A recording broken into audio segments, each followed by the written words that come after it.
السلام علیکم۔ اللہ کو وہ دو جو وہ پسند کرتا ہے تو وہ تمہیں تمہاری پسند عطا کرے گا۔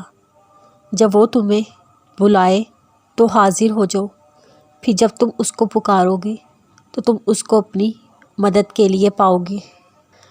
یاد رکھو، صبر کو ایمان میں یہی حیثیت حاصل ہے جو سر کو سارے جسم میں۔ جب سر کاٹ دیا جائے تو سارا جسم فنا ہو جاتا ہے۔ حضرت عبداللہ بن عباس رضی اللہ تعالیٰ عنہ نے فرمایا، بندہ اپنے گناہوں کی وجہ سے علم بھول جاتا ہے۔ حضرت علی رضی اللہ تعالیٰ عنہ نے ارشاد فرمایا، اتنے خشک نہ بنو کہ توڑ دیے جاؤ، اتنے نرم مت بنو کہ نچوڑ دیے جاؤ۔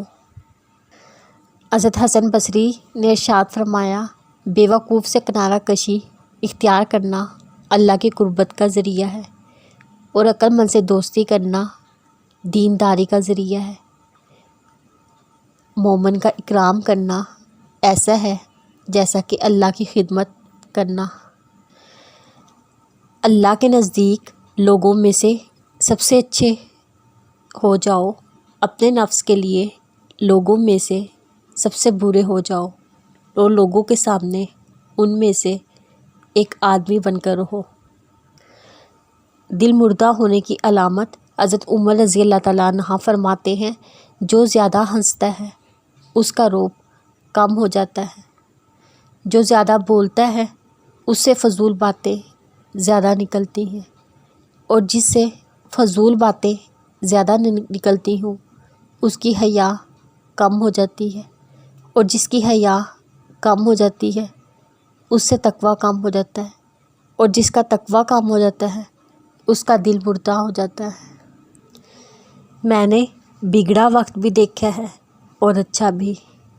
میں نے وہ چیز بھی کھوئی ہے جو مجھے جان سے زیادہ پیاری تھی، اور میں نے وہ بھی پایا جس کو پانے کا میں تصور بھی نہ کر سکتی تھی۔ میں نے ہجوم میں خاموشی دیکھی ہے، اور تنہائی میں بھی قہقہوں کی آواز سنی ہے۔ میں نے بہت کچھ جیت کر ہارا ہے، اور بہت کچھ ہار کر بھی جیتا ہے۔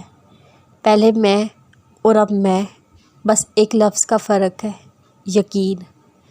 میں پہلے وہ چاہتی تھی جو میرا دل چاہتا تھا، اور دل کا کیا ہے، دل تو بے وجہ چیزیں چاہتا ہے، اور اب میں بس وہ چاہتی ہوں جو اللہ چاہتا ہے۔ کتنا کچھ کھونے کے بعد میں نے جانا تو بس یہی جانا، اس کے فیصلے سے بہتر نہ زمین میں کوئی شے ہے اور نہ آسمان میں، اور بس ایک وہی ہے جو نہ اچھے وقت میں اکیلا چھوڑ دیتا ہے اور نہ برے وقت میں تنہا رہنے دیتا ہے۔